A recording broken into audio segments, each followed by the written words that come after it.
Bienvenue à tous, frères et sœurs. Bienvenue à ceux qui nous visitent.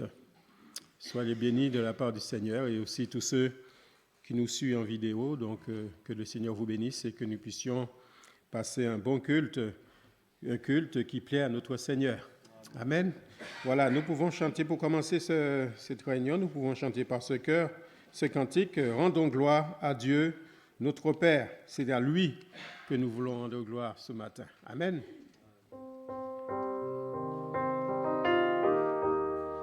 Rendons gloire à Dieu notre Père, bénissons notre Rédempteur, et que l'Esprit Saint nous libère de la tristesse et de la peur, que la joie de Dieu nous habite, que la paix de notre Seigneur ici-bas jamais ne nous quitte, qu'elle éclaire notre cœur. Rendons gloire à Dieu notre Père, bénissons notre Rédempteur, et que l'Esprit Saint nous libère de la tristesse et de la peur, que la joie de Dieu nous habite, que la paix de notre Seigneur ici-bas jamais ne nous quitte, mais qu'elle éclaire notre cœur. Amen. C'est la volonté de Dieu d'éclairer notre cœur. Le Saint-Esprit, il est là, il nous éclaire. Amen. Non seulement qu'il est là, mais je dirais il est plus que ça, il vit en nous. Amen. Il vit dans chacun de nous. N'oublions pas, nous sommes l'habitation de Dieu en esprit, frères et sœurs. Donc le Saint-Esprit, il est là. Il est partout où nous sommes, partout que nous allions. Et ce matin, il est là. Et le Seigneur, comme il est dit si bien dans sa parole, c'est pour cela qu'il est dit, là où 2 ou 3 sont assemblés en son nom, il est au milieu d'eux, il est au milieu de nous. Amen. Vous le croyez? Amen. Voilà, nous pouvons chanter aussi ce cantique, le 504. Seigneur, attire mon cœur à toi. Puisse cette prière, chacun de nous puisse le faire. Je désire tout près de moi, et c'est vrai, je te désire tout près de moi, et nous voulions que le Seigneur soit au fond de nos cœurs ce matin.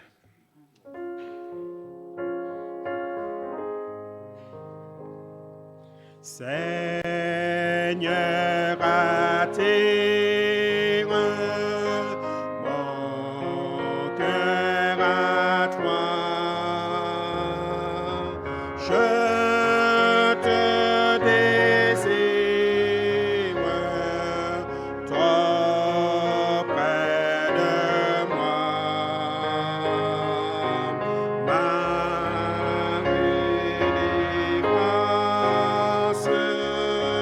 Dans le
d'être simple, Jésus mon roi. Ah, je n'aspire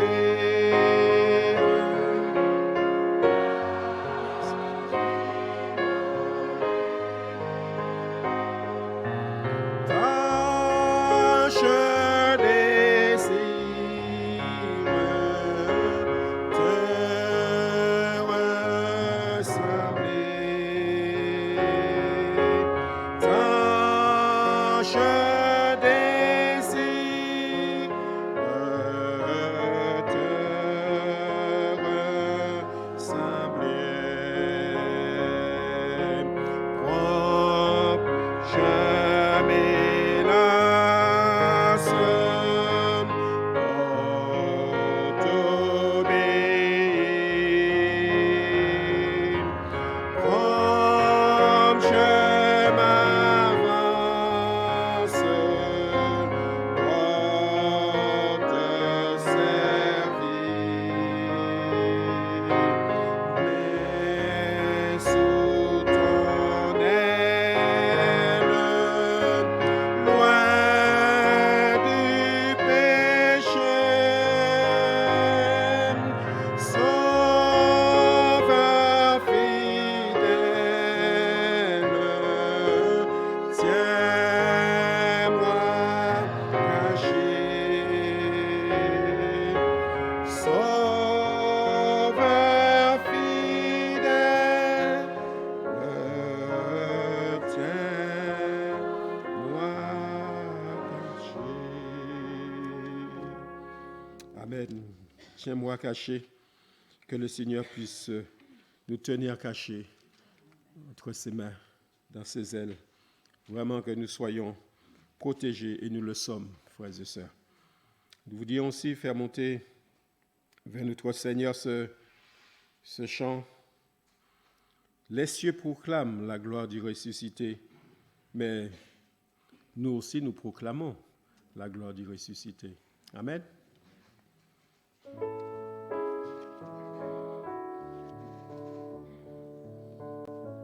Les cieux proclament la gloire du ressuscité. Rien n'est égal à la bonté du Seigneur. À jamais qui sera l'agneau sur le trône. Je fléchis le genou pour l'adorer lui seul. Je veux chanter la gloire du ressuscité. L'agneau immolé nous a rachetés pour Dieu. À jamais tu seras l'agneau sur le trône. Je fléchis le genou pour l'adorer toi seul. Je veux chanter la gloire du ressuscité. L'agneau immolé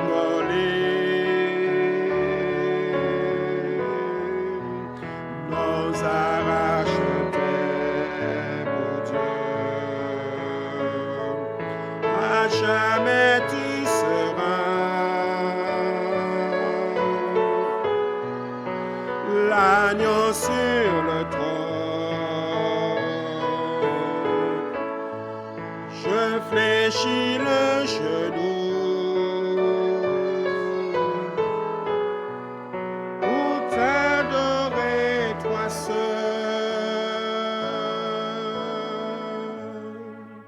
Amen. Gloire au Seigneur. C'est Jésus seul, Dieu seul, que nous voulons adorer. Amen. Nous voulons aussi chanter ce cantique. Vous savez, comme nous l'aimons bien, ce cantique, j'espère. Mais comment dirais-je, le 439.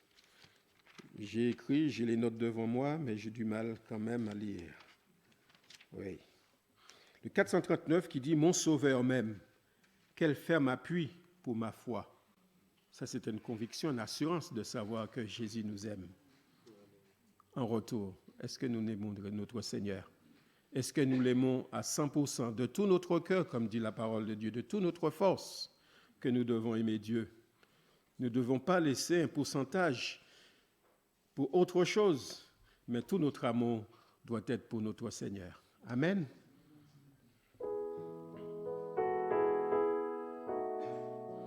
Mon Sauveur m'aime, qu'elle fait ma paix pour ma foi, l'amour suprême descend vers moi. Dieu vint sur la terre, vivre un homme de douleur. Derrière ma misère, il m'offre son cœur. Jésus, Jésus, qui peut sonder ton amour.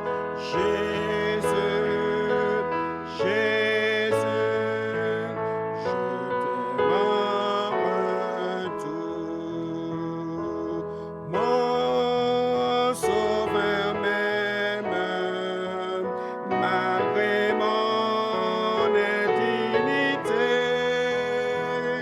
Toujours le même, plein de pitié. Il voit ma souffrance, il enlève mon souci, son amour immense est immuable. Jésus, Jésus, qui peut sonder ton amour. Jésus, Jésus, je t'aime en retour. Mon Sauveur m'aime comme un joyau précieux du diadème qui peut pas aux cieux. Sa vie éternelle, il la partage avec moi. Sa gloire immortelle, il sauvera ma foi.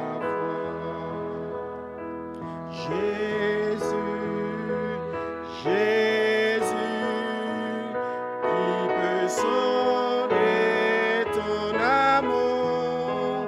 Jésus, Jésus, je t'aime en retour. Quelle joie d'être tes enfants. Amen.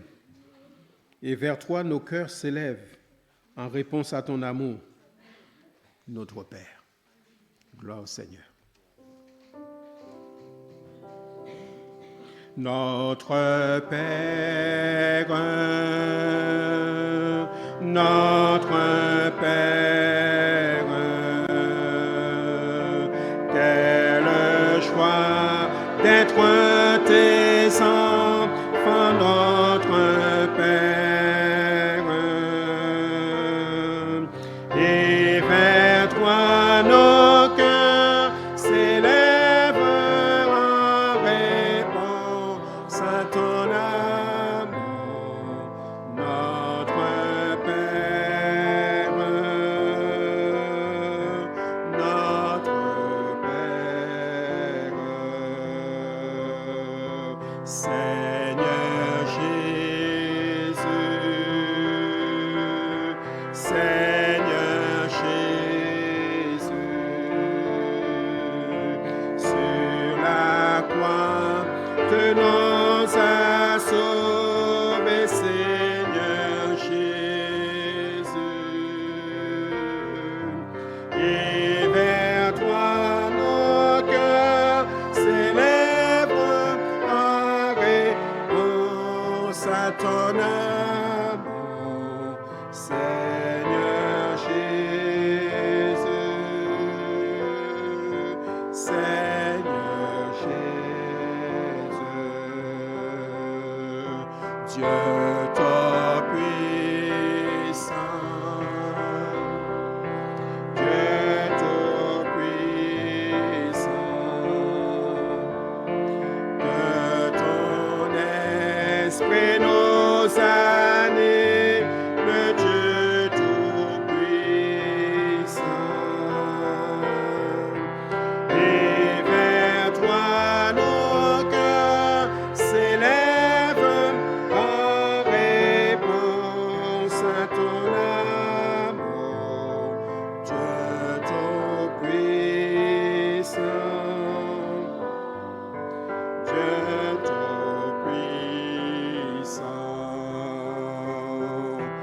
nous t'adorons, c'est ça, Jésus. Nous t'adorons,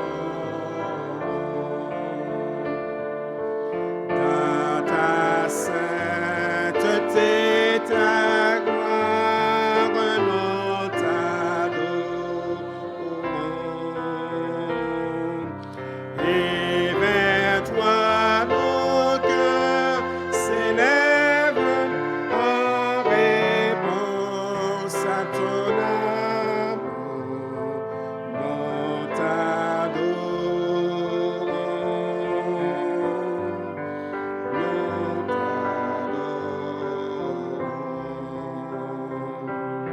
t'adorons.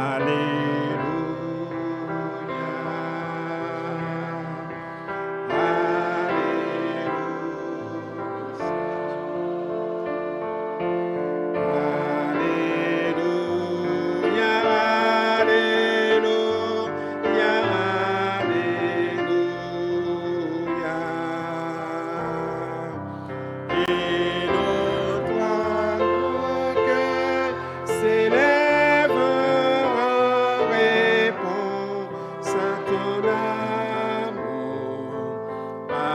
Alléluia.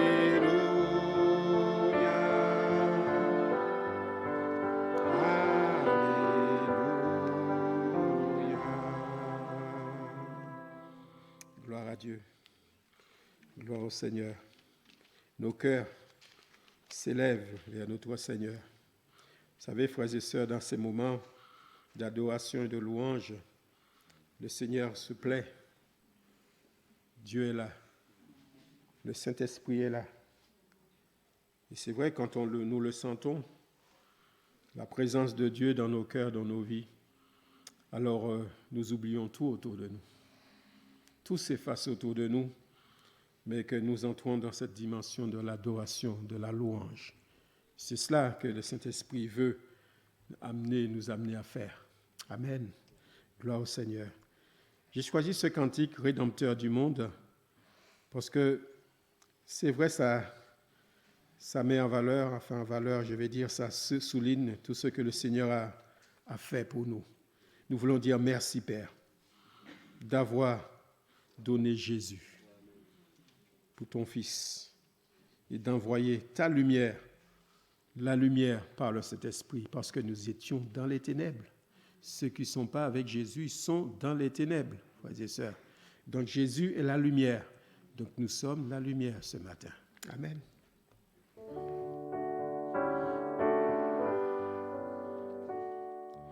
Rédempteur du monde, Jésus-Christ, Fils de Dieu, ta joie et ta paix m'inondent, toi l'agneau venu des cieux. Merci notre Père d'avoir donné Jésus ton Fils et d'envoyer ta lumière par le Saint-Esprit. Rédempteur du monde, pendant tu fus crucifié, ton amour, ta grâce abondante.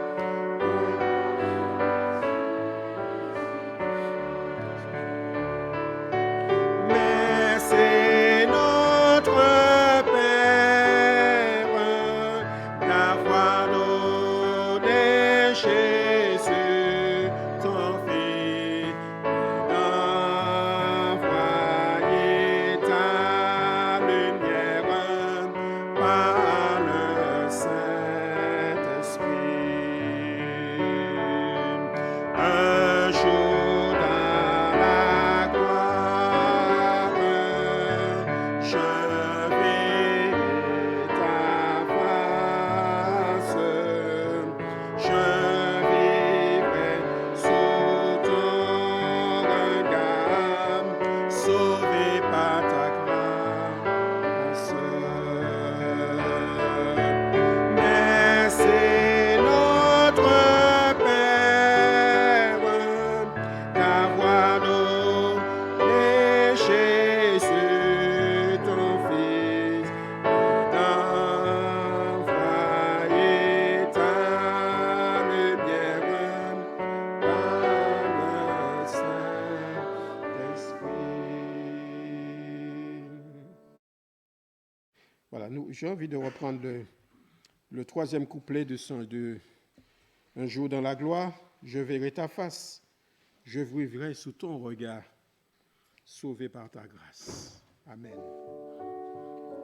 Un jour dans la gloire, je verrai ta face, je vivrai sous ton regard, sauvé par ta grâce. Merci notre Père d'avoir donné Jésus ton Fils et d'envoyer ta sur le Saint-Esprit. Nous lisons dans Matthieu chapitre 26, verset 14, qui nous dit: Alors l'un des 12, appelé Judas Iscariote, alla vers les principaux sacrificateurs et dit: Que voulez-vous me donner? Et je le livrerai en parlant de Jésus. Et ils lui payèrent 30 pièces d'argent. Depuis ce moment, il cherchait une occasion favorable pour livrer Jésus. Le premier jour des pains sans levain, les disciples s'adressèrent à Jésus pour lui dire: Où veux-tu que nous te préparions le repas de la Pâque? Et il répondit: Allez à la ville chez un tel et vous lui direz: Le maître dit, mon temps est proche, je ferai chez toi la Pâque avec mes disciples. Les disciples firent ce que Jésus leur avait ordonné et ils préparèrent la Pâque. Le soir étant venu, il se mit à table avec les 12. Pendant qu'il mangeait, il dit: Je vous le dis en vérité, l'un de vous me livrera. » Ils furent profondément attristés, et chacun se mit à lui dire, « Est-ce moi, Seigneur ?» Il répondit, « Celui qui a mis avec moi la main dans le plat, c'est celui qui me livrera. Le Fils de l'homme s'en va selon ce qui est écrit de lui, mais malheur à l'homme par qui le Fils de l'homme est livré. Mieux vaudrait pour cet homme qu'il ne fût pas né. » Judas, qui le livrait, prit la parole et dit, « Est-ce moi, Rabbi ?» Jésus lui répondit, « Tu l'as dit. » Pendant qu'il mangeait, Jésus prit du pain et après l'avoir rendu grâce, il le rompit et le donna aux disciples en disant, « Prenez, mangez, ceci est mon corps. » Il prit ensuite une coupe et après avoir rendu grâce, il la leur donna en disant, « Buvez-en tous, car ceci est mon sang, le sang de l'alliance qui est répandu pour plusieurs, pour la rémission des péchés. Je vous le dis, je ne boirai plus désormais de ce fruit de la vigne, jusqu'au jour où j'en boirai de nouveau avec vous dans le royaume de mon Père. Amen. Gloire au Seigneur.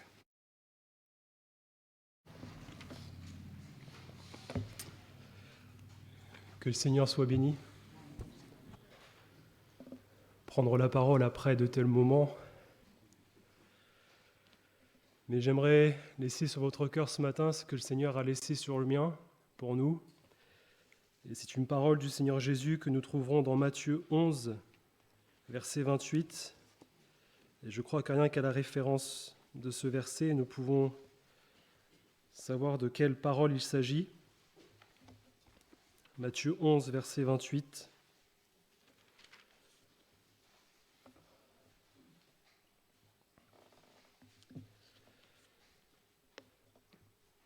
« Venez à moi, vous tous qui êtes fatigués et chargés, et je vous donnerai du repos. Prenez mon joug sur vous et recevez mes instructions, car je suis doux et humble de cœur, et vous trouverez le repos pour vos âmes, car mon joug est doux et mon fardeau léger. » Amen. Je vous donnerai du repos. Nous sommes à la veille d'un grand jour, la rentrée scolaire. Tous les enfants sont heureux. C'est indéniable, frères et sœurs, nous savons que notre société en France est rythmée par l'année scolaire. Nous venons de passer 2 mois de vacances, en tout cas pour les élèves, pour les professeurs. Mais voilà, il y avait une ambiance, une atmosphère de vacances. Et c'est l'occasion pour beaucoup de se reposer, de trouver un temps pour arrêter toute activité professionnelle et trouver un temps de repos, trouver un temps aussi pour partir, se changer un peu l'esprit, la tête de tout ce qu'on a pu avoir pendant toute cette année. Et je me projetais sur cette année qui vient avec cette parole du Seigneur.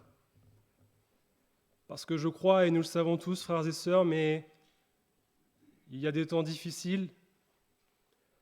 Nous allons entrer encore dans une nouvelle année et elle aura son lot de joie, mais elle aura aussi son lot de tristesse. Elle aura son lot d'épreuves, de difficultés.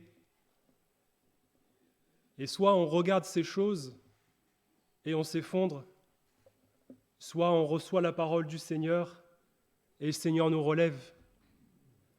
Frères et sœurs, le repos, que le repos soit de l'âme, du corps ou de l'esprit, de tout notre être, le Seigneur nous le montre encore ce matin par sa parole, c'est uniquement par lui. Il n'y a que Jésus qui peut nous apporter le repos dans notre être tout entier. Et il y a évidemment des conditions.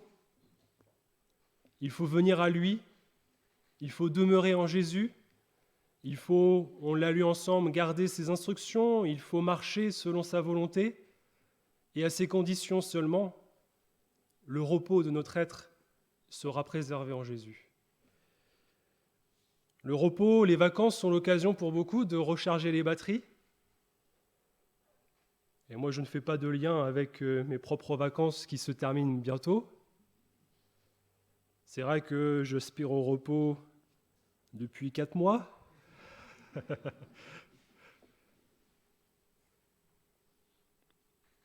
Mais il y a devant nous encore une année qu'il faut affronter. Et même si nous avons des difficultés, même si nos batteries sont à plat, même si on a passé des vacances, on peut avoir rechargé notre corps, mais notre esprit, notre morale, notre mental, comment est-ce qu'il est ce matin? Frères et sœurs, est-ce que vous vivez dans le repos du Seigneur? Est-ce que vous vivez vraiment dans la paix du Seigneur? Est-ce que votre vie est dans la main de Dieu et vous n'avez aucune crainte, aucune inquiétude, aucun doute sur ce qui va arriver? Efforçons-nous donc d'entrer dans le repos, nous dit l'Épître aux Hébreux. Et le repos, c'est une notion qui est évidemment biblique. Et je l'ai dit tout à l'heure, il y a 3 types de repos, et je crois que le Seigneur, dans ces 3 types de repos, il veut que chacun, nous puissions trouver en lui la plénitude. Parce qu'on ne peut pas avoir Jésus dans sa vie à moitié. Jean-Claude l'a dit tout à l'heure, c'est à 100%. On ne peut pas laisser dans son cœur un pourcentage pour le monde. On ne peut pas laisser dans son cœur un pourcentage pour, je ne sais pas, le doute, pour des inquiétudes. En tout cas, le Seigneur ne veut pas ces choses. Et ce message, même si, bien sûr, le Seigneur s'adresse aussi à des adultes, il est aussi pour des enfants. Cette année scolaire, les enfants, ne craignez pas, Jésus est avec vous. L'Église prie. Il y a eu des temps bénis dans cette colonie de vacances. Des enfants se sont convertis au Seigneur. Mais moi, on m'a toujours dit, quand le Seigneur s'engage avec nous, il s'engage avec nous à 100%. N'ayez pas peur de cette année scolaire, n'ayez pas peur de ce qui va arriver. Parce que Jésus nous dit, je vous donnerai du repos. Jésus est là. Alors évidemment, le repos, c'est avant tout le repos de l'âme. Et assez facilement, on entend, quand on se questionne entre nous, lorsqu'on se dit bonjour, on dit est-ce que ça va? Et parfois, on dit peut-être avec humour, on dit on se reposera là-haut, comme si on était lassé évidemment par toutes ces œuvres ici-bas et que la seule issue serait évidemment la mort, en tout cas le ciel. C'est vrai que là-haut, dans le ciel, nous n'aurons plus à souffrir, n'auront plus à nous inquiéter, à avoir ces doutes, ces craintes, parce que ce sera la plénitude du Seigneur Jésus. Est-ce que, frères et sœurs, lorsqu'on parle du repos évangélique, est-ce qu'il y a cette certitude dans votre cœur? Est-ce que vous n'avez pas peur de ce repos évangélique parce que vous savez au fond de vous que ce repos, il n'est pas acquis à 100%.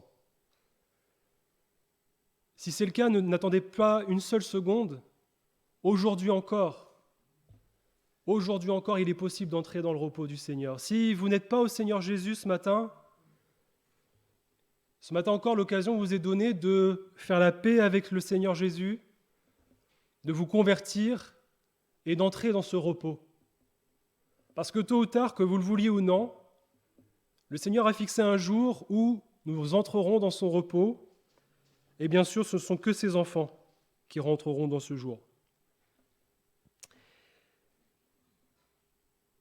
Je disais tout à l'heure que le repos était une notion biblique parce que nous retrouvons ce mot à la fois dans l'Ancien Testament comme dans le Nouveau Testament. Et nous le savons tous, mais dans la création, le Seigneur, au 7e jour, s'est reposé de ses œuvres. Donc Dieu nous a montré par là qu'il y avait évidemment un jour où il fallait nous reposer de nos activités.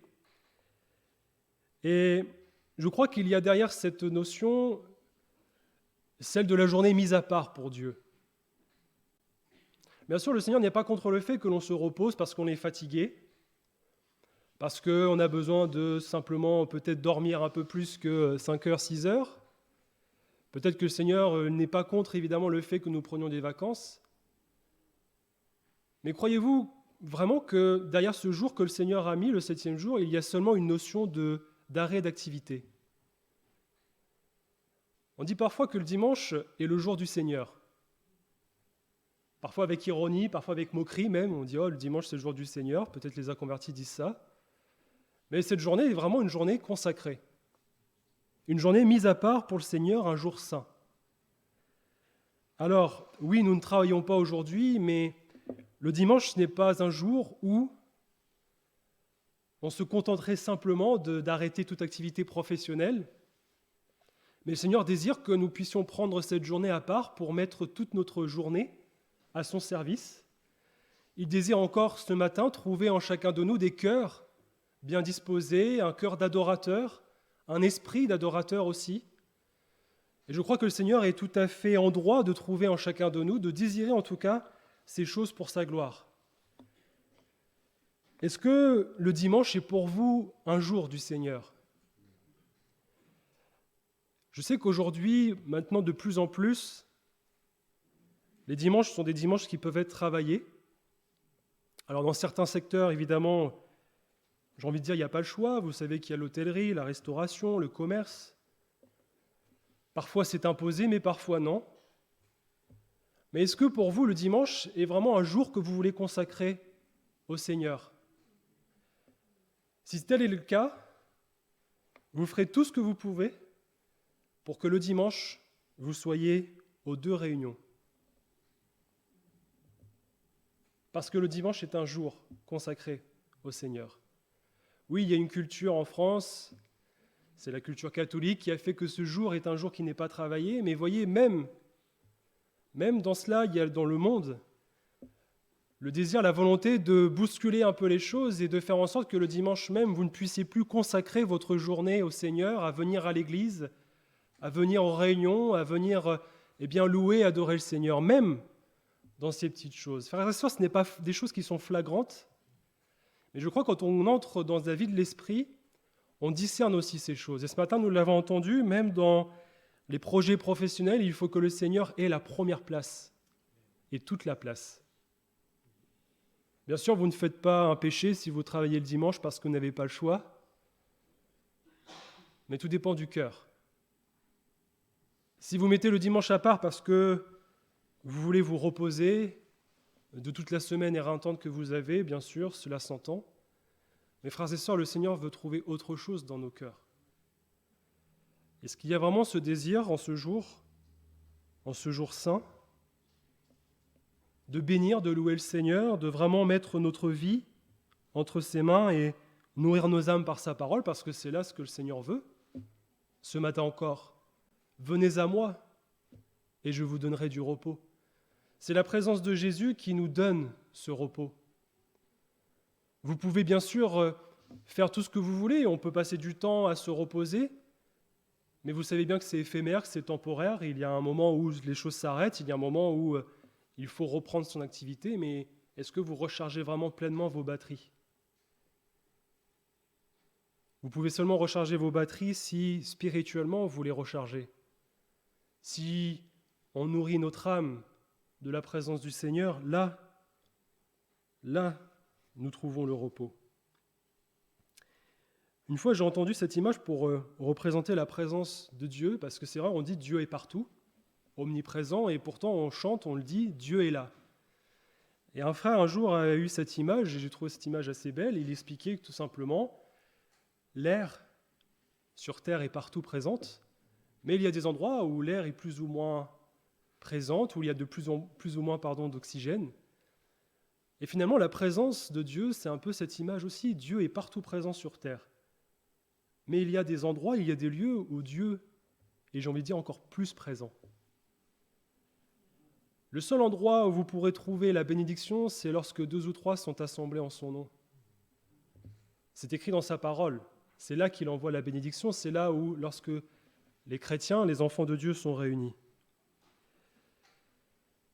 Bien sûr, on peut trouver chacun dans notre moment personnel avec le Seigneur cette présence.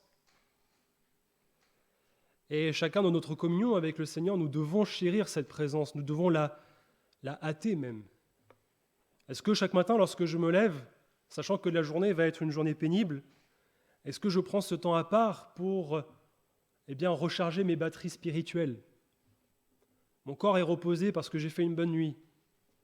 Mon esprit est reposé parce que je n'ai pas fait d'activité, parce que c'était la nuit et que mon esprit était en veille. Mais est-ce que votre âme est prête ? Est-ce que votre âme et nourris de la présence du Seigneur chaque matin pour affronter la journée. Pour qu'en fin de journée, vous ne soyez pas éreintés, effondrés, et que vous ne criez pas au Seigneur, mais Seigneur, j'ai besoin de ta présence. Chaque jour, nous avons besoin de la présence du Seigneur. Mes frères et sœurs, il faut que nous puissions chacun trouver un temps avec le Seigneur chaque jour. C'est le matin, c'est le soir, peu importe. Mais si vous voulez affronter votre journée, il faut évidemment que vous puissiez être rechargé. Je crois que dans les temps que nous vivons, où la voiture électrique est de plus en plus présente, on commence un peu à comprendre qu'il faut recharger les batteries avant de partir en vacances, avant de partir en voyage. Ça demande évidemment de consacrer aussi du temps pour que nos batteries soient rechargées. Le psaume 84 nous dit « Mieux vaut un jour dans tes parvis que 1000 ailleurs.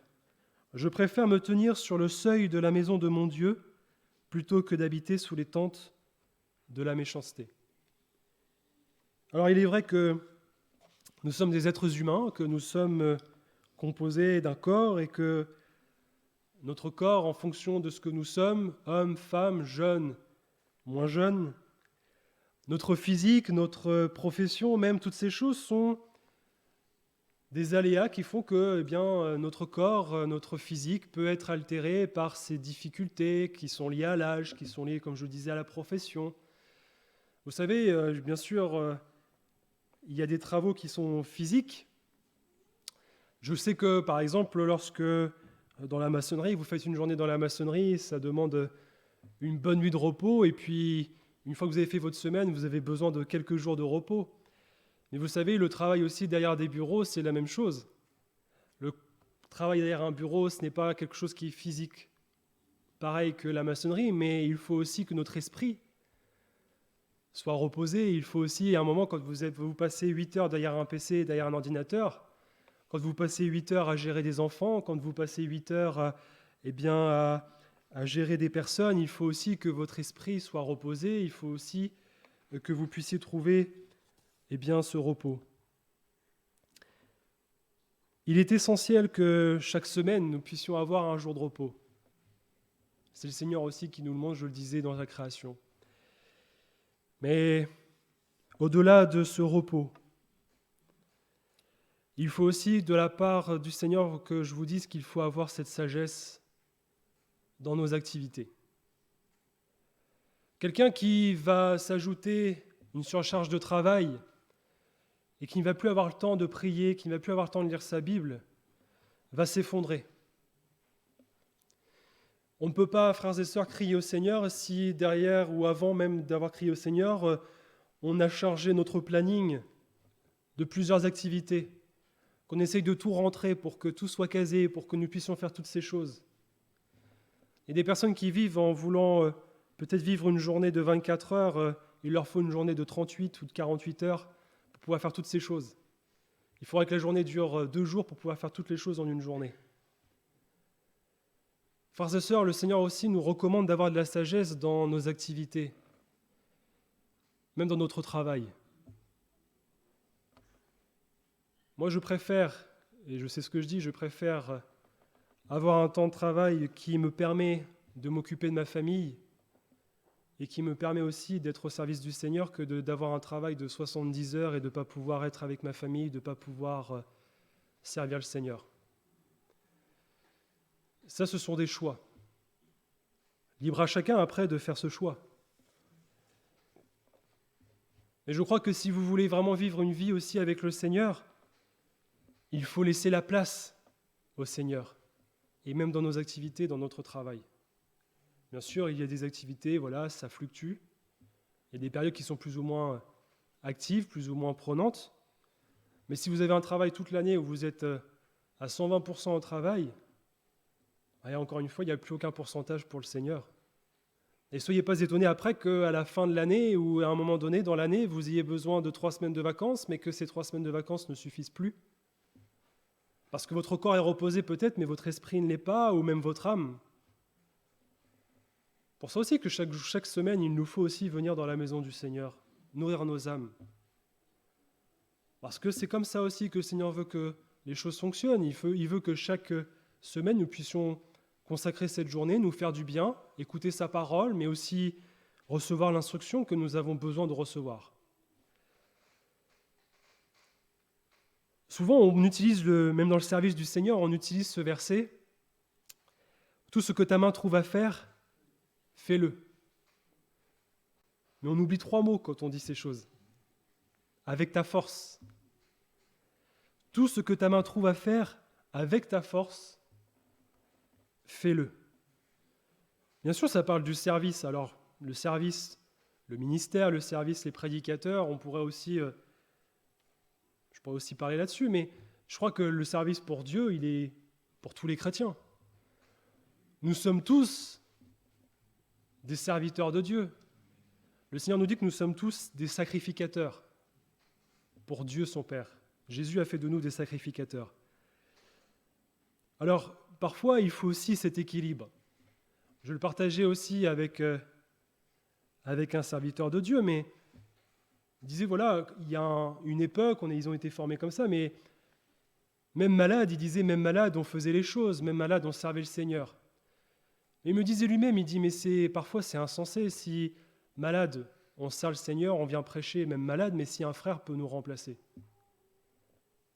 S'il y a un frère qui peut prêcher, qui peut apporter le message à notre place, je crois que la sagesse et l'équilibre voudraient aussi nous appeler à bien laisser ce frère prêcher et apporter le message, plutôt que nous de forcer, malades, à vouloir absolument prêcher. Bon, ça c'était une époque aussi, je comprends. Mes frères et sœurs, il faut aussi dans le service être équilibré et être sage. Si vous ne pouvez pas faire quelque chose pour le Seigneur parce que vous êtes malade, parce que votre état physique ne le permet pas, parce que votre âge ne le permet plus, ne soyez pas vexés.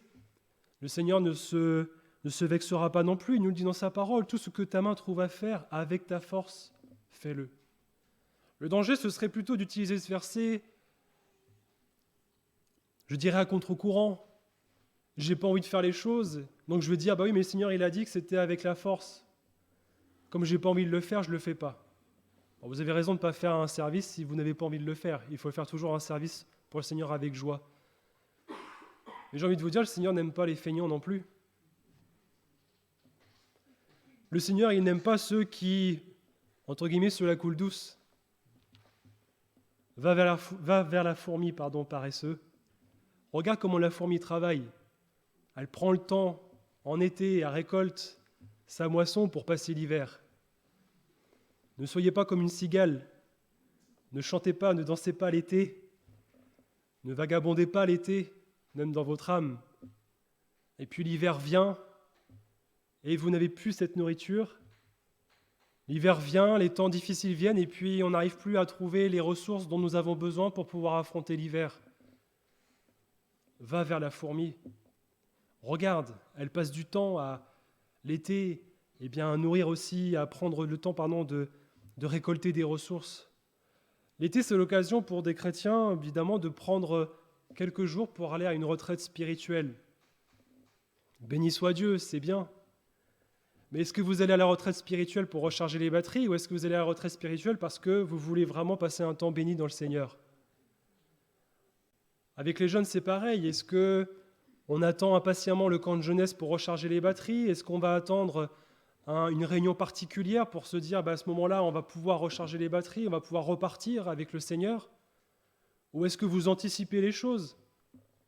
Est-ce qu'on a le désir d'aller dans ces retraites spirituelles ? Est-ce qu'on a le désir d'aller dans ces camps de jeunesse, dans ces colonies, avec la volonté de rencontrer le Seigneur, la volonté de vraiment passer un temps béni avec le Seigneur pour le louer, pour l'adorer, pour recevoir sa parole ? Le Seigneur, il n'aimerait pas qu'on passe notre vie à ça, à attendre des événements particuliers pour que, on prend et puis ça dure quelques temps et puis là, Seigneur, on a encore besoin d'être rechargé, alors il nous faut aller dans tel endroit, il nous faut trouver tel type de réunion. Frères et sœurs, il faut évidemment que chaque jour, mais que nous ayons vraiment cette ressource auprès du Seigneur. Le Seigneur nous le dit encore ce matin, « Venez à moi et je vous donnerai le repos ». Demandez au Seigneur de vous permettre de trouver aussi du temps pour vous reposer. Moi, je bénis le Seigneur à chaque début de vacances parce qu'il y a des frères et sœurs qui n'ont pas de vacances comme moi j'en aurais. Il y en a qui en ont plus que d'autres. Mais bénissez le Seigneur aussi pour ces vacances que vous avez. C'est une grâce. C'est vraiment une grâce.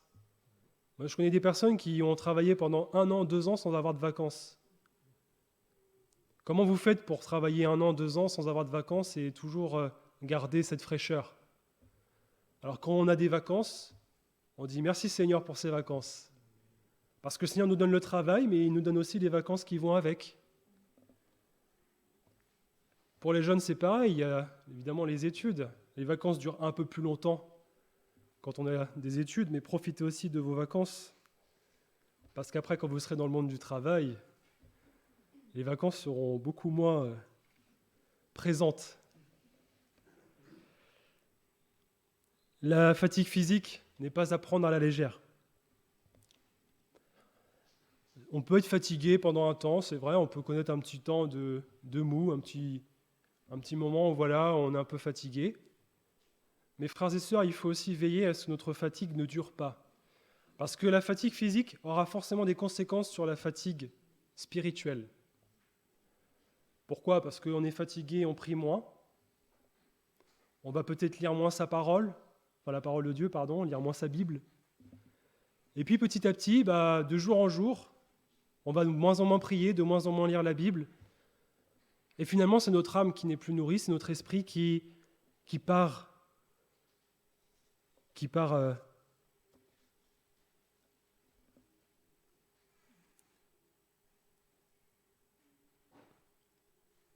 Comment pouvez-vous trouver le repos de l'esprit, frères et sœurs? Comment est-ce qu'on peut trouver le repos de l'esprit, sachant que l'esprit est quelque chose que nous ne voyons pas, sachant que l'esprit est quelque chose que nous ne pouvons même pas contrôler? On ne peut pas contrôler nos pensées, on ne peut pas contrôler ce que même les pensées peuvent nous dire, nous faire croire. Il y a, je crois, 3 influences de l'esprit. Bien sûr, il y a l'esprit humain, l'esprit de Dieu et l'esprit du diable que l'on retrouve dans le monde. J'aime à rappeler que le diable n'a pas les attributs divins et que le diable n'est pas omniprésent. Satan, c'est une créature. Il n'est pas le créateur. Et s'il est une créature, et pas le créateur, il n'est pas une personne divine, et donc il n'est pas omniprésent. Bien sûr, il a les anges déchus à sa disposition. Mais frères et sœurs, on ne peut pas partout voir le diable.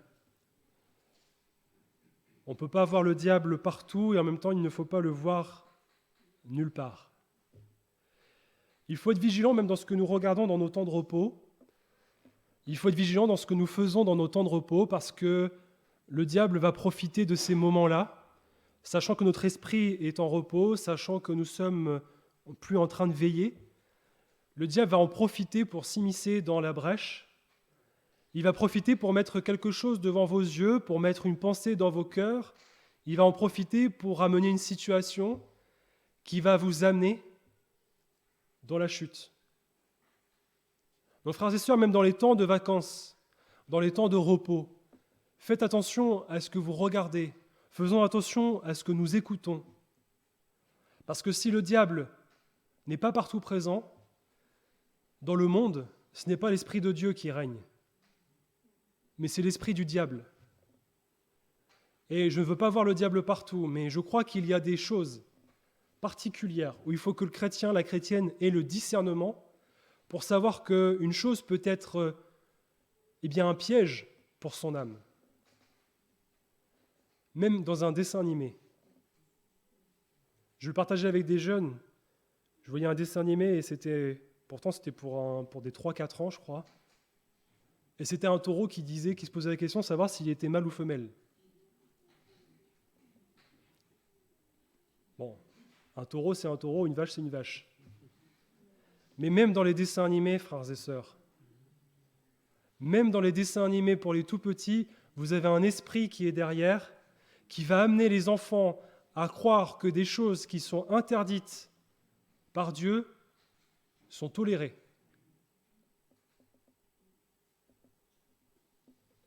l'homosexualité, le transgenre,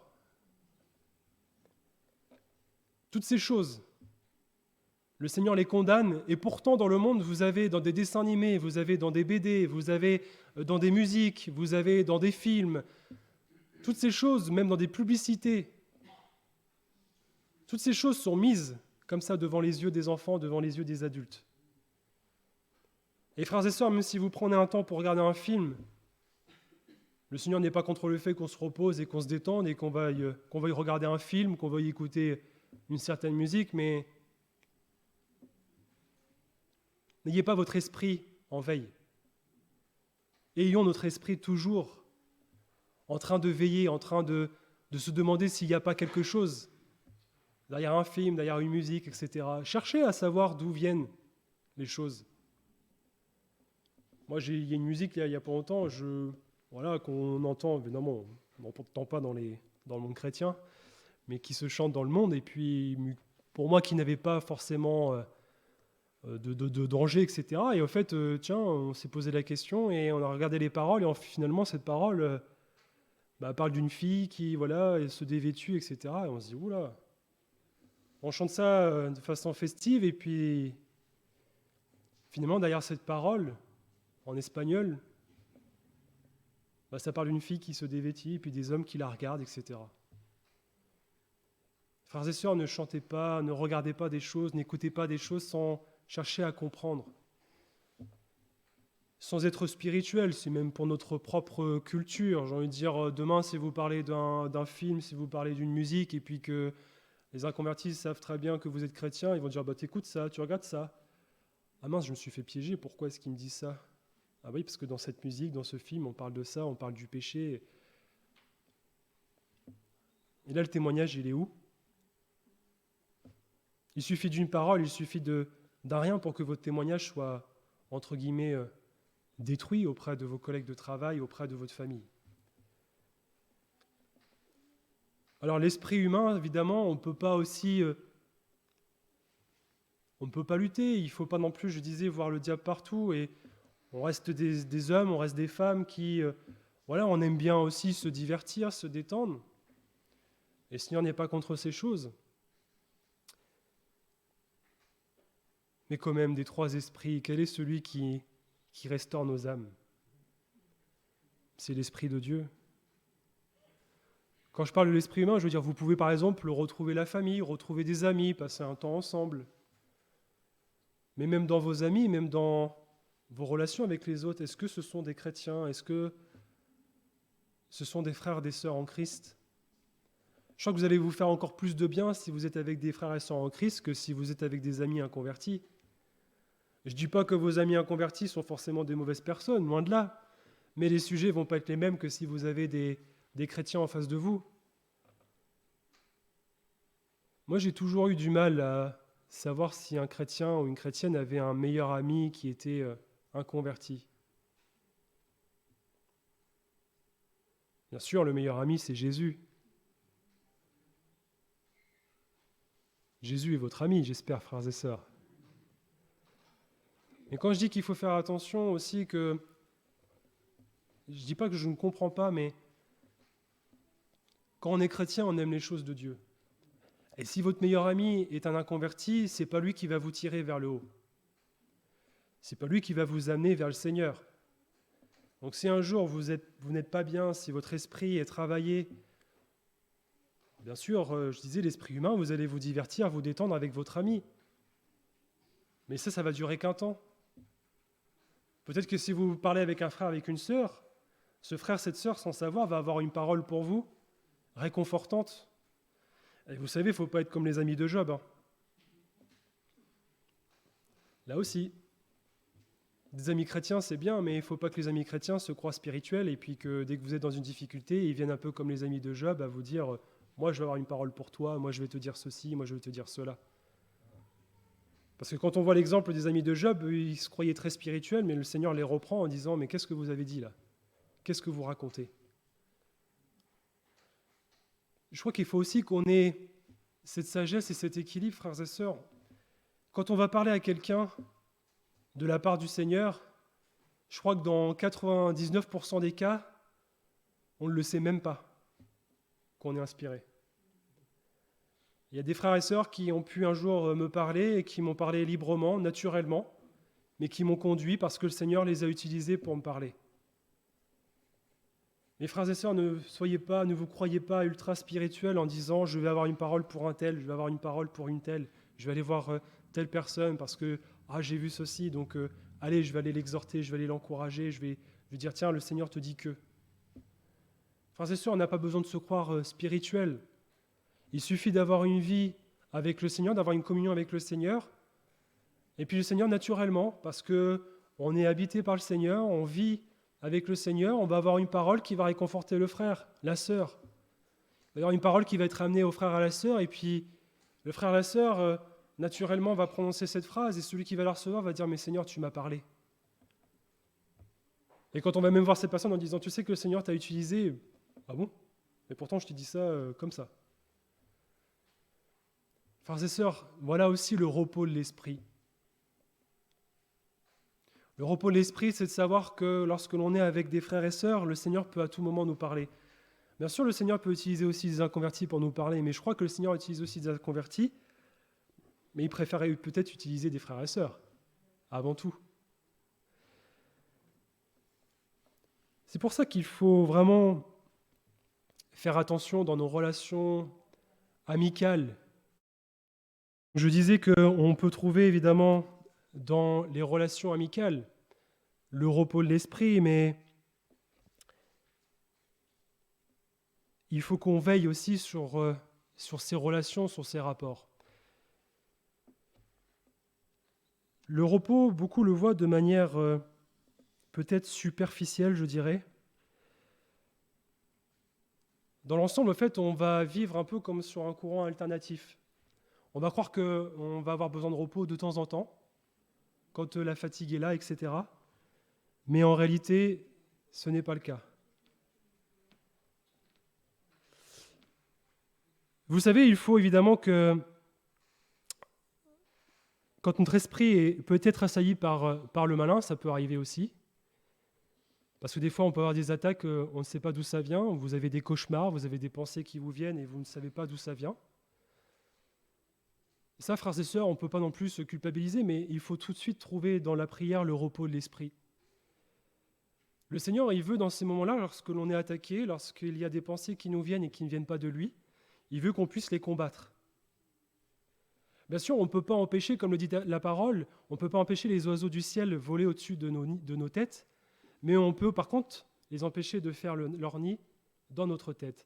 Il faut donc que nous puissions vraiment avoir ce désir de ne pas laisser ces pensées rester dans notre esprit, parce que ces choses, ce sont comme des nids que le diable peut essayer de faire, ce sont des nids que les soucis de la vie vont former, et ces nids vont obstruer notre esprit. Ces nids vont bloquer notre esprit et notre communion avec le Seigneur. Frères et sœurs, comment savoir si les choses sont humaines ou si les choses sont diaboliques ? C'est uniquement par la prière. C'est uniquement en demandant au Seigneur Jésus bien de nous révéler ces choses, de nous montrer comment ces choses sont-elles apparues dans notre esprit. Je terminerai, parce que je ne voudrais pas être trop long, par cette parole du Seigneur, par ces quelques versets. « Venez à moi et je vous donnerai du repos. » N'oublions pas la deuxième partie du message. Un témoignage encore. On chante parfois ce cantique « Quel repos céleste, Jésus d'être à toi ». Mais c'est comme pour tout ce qu'on écoute. Est-ce que vous savez pourquoi l'auteur a écrit ce cantique ? Quand on sait dans quelles conditions ce cantique a été écrit, un homme, un avocat qui devait rejoindre ses enfants et sa femme en Angleterre alors que lui il était en Amérique, apprend par sa femme que ses 4 enfants disparaissent dans un naufrage. On est en 1873. Il reçoit ce télégramme de la part de sa femme, seule survivante.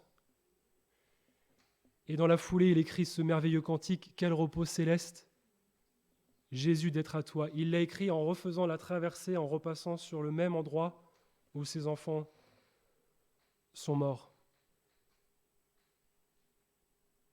On ne peut pas, frères et sœurs, trouver ce genre de repos ici-bas.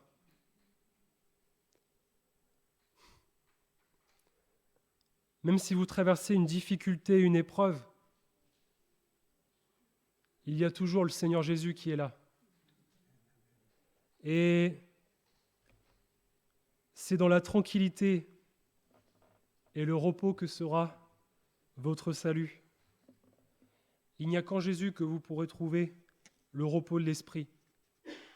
Même si vous avez traversé un deuil et que vous le traversez encore, loin de moi de vous dire quoi que ce soit, il y a des choses quand on ne les vit pas, on peut pas les comprendre, on ne peut pas les saisir, mais je voudrais vraiment vous laisser de la part du Seigneur cette parole. Venez à moi, je vous donnerai du repos, même dans votre esprit. Une deuxième parole du Seigneur, ne vous inquiétez de rien, mais en toute chose, faites connaître vos besoins à Dieu par des prières et des supplications avec des actions de grâce. Et la paix de Dieu, qui surpasse toute intelligence, gardera vos cœurs et vos pensées en Jésus-Christ. La paix de Dieu gardera vos cœurs et vos pensées en Jésus-Christ. Frères et sœurs, on ne peut pas expliquer comment un homme qui vient de perdre ses 4 enfants peut être dans la paix de Dieu. On ne peut pas expliquer comment une chrétienne, un chrétien qui a perdu un être cher peut être dans la paix de Dieu.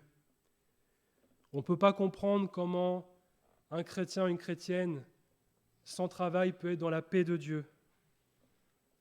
On ne peut pas comprendre comment un frère, une sœur dans la maladie peut être dans la paix de Dieu. Mais le Seigneur ne nous demande pas de comprendre. Ces choses-là, elles se vivent. Et si les personnes qui ont vécu ces moments-là les vivent, c'est parce qu'elles ont une vraie communion avec le Seigneur. Et c'est parce qu'elles sont venues au Seigneur Jésus et que le Seigneur Jésus en retour leur a donné le repos, la paix du cœur, la paix de l'esprit. Alors dans cette nouvelle année scolaire, que le Seigneur vous bénisse chacun, que le Seigneur puisse vraiment vous accorder le repos en temps voulu. Parce que frères et sœurs, nous allons devant des temps de plus en plus difficiles, mais il n'y a que le Seigneur qui pourra nous apporter le repos de l'âme, de l'esprit et du corps. Que le Seigneur vous bénisse.